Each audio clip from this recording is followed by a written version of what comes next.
Mke wangu wewe. Mimi nataka mara moja nifike hapo posta. Nataka ufike posta? Nataka nifike posta hapo mara moja, kuna mtu ambaye nataka nikutane naye. Oh. Nafikiri tutaonana kama baada ya masaa mawili hivi. Hapana posta. Siwezi nikakubali kuondoka. Unasemaje? Uondoke mwenyewe? Mbona nikae? Hapana. Yaani hapana, hauwezi kaenda. Unasema? Hauwezi kaenda peke yako. Lazima nilazimishe. Ulazimishe peke yako. Kwenye ulimwengu tulionao, siwezi nikakuacha ukaondoka peke yako. Uwezo kaniji lazima nikulazimishe, hauwezi kaondoka peke yako. Tunaondoka wote, mguu wangu mguu wako. Sikuachi. Lazima tuende wote. Sasa unafahamu mtu ambaye naye kukutana naye sasa. Mimi nimfahamu nisimfahamu, lazima tuondoke wote. Lazima nilazimishe. Kwa unalazimisha tuende wote. Lazima tuende wote. Mkaa sasa mke wangu. Lazima tuende wote. Mke wangu kweli wewe una akili. Una akili kwenye ulimwengu tulionao. Tupo kwenye ulimwengu wa kulazimisha ili mambo yaende. Ndio. Tupo kwenye ulimwengu wa kulazimisha ili mambo yaende. Ukitaka kufanikiwa kwenye ndoa, ulazimishe.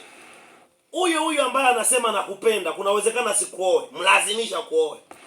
Huyo ambaye anasema nakupenda, kuna uwezekana usiolewe naye, mlazimishe uolewe naye. Kwa sababu tupo kwenye ulimwengu wa kulazimisha. Yaani si kweli kwamba wateja sokoni na kuuza huko wanakutaka. Ukweli ni kwamba wateja huko sokoni hawakutaki. Ili uuze, walazimishe hao wateja. Walazimishe wanunue bidhaa zako. Si kweli kwamba mke wako anakutaka. Hata mke wangu hapa alipo hapa hanitaki. Ninaishi naye hapa, nimemlazimisha. Mimi mwenyewe nimekulazimisha kuishi na wewe, nimekulazimisha. Mimi nimekulazimisha kuishi na mimi. Kumbe na umenilazimisha. Mimi nimekulazimisha kuishi na wewe.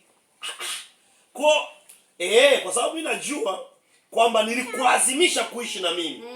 Na mpaka ninavyoishi na wewe hapa nimekulazimisha unaishi na mimi. Ndio. Kumbe ndio maana unataka hata posa unataka kunilazimisha niende na wewe. Ndio. Kwa hiari hivi siwezi, lazima nilazimishe. Hawezi.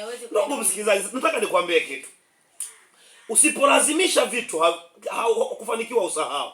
Lazima ulazimishe kwenye biashara, lazima ulazimishe kwenye ndoa, lazima ulazimishe kwenye familia. Ndio. Wakati mwingine unaweza ukajisahau. Ukajua ndugu zako wanakuhitaji sana. Ukajua mama, baba yako wanakupenda na wanakuhitaji sana. Ukiwa na akili za kitoto namna hiyo, ya kuamini kama baba yako na mama yako wanakutaka sana, hakuna utakachofanikiwa. Hakuna utakapofika. Ukweli uliopo ni kwamba baba yako hakutaki, mama yako hakutaki, wewe lazimisha kuwa nao. Na wao wazazi wako nafikiri na wenyewe wanalazimisha kuwa na wewe. Hivyo hata kwenye biashara. Hiyo biashara unaofanya sio kwamba inakutaka. Hiyo biashara lazima ulazimishe uwe nayo. Hata wateja hao unaoona hawakutaki. Hata kama mtasema shoga sijui nini tunafanya wote biashara nini hawakutaki. Lazimisha kuwa nayo. Biblia inasema hivi kwenye kitabu kile cha Mathayo sura ya 14 mstari wa 22.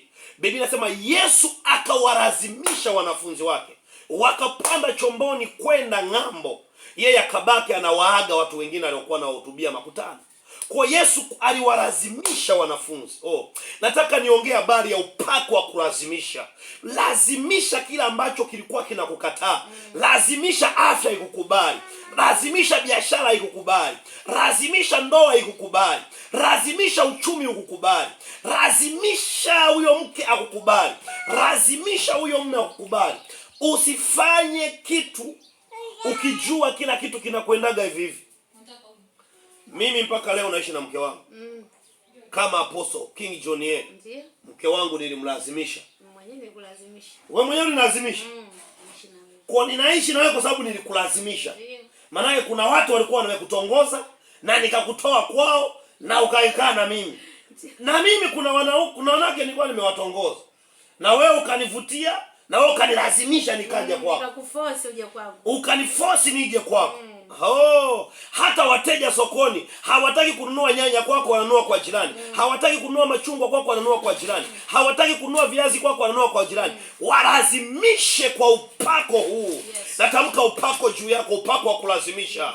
Upako wa kulazimisha. Upako wa kulazimisha uwe juu yako. Hela ni kweli hazikutaki, lakini zilazimishe pesa ziwe juu yako. Ni kweli huyo mwanaume hataki akuoe. Mlazimishe tu akuoe. Oh, tupo kwenye ulimwengu wa kulazimisha.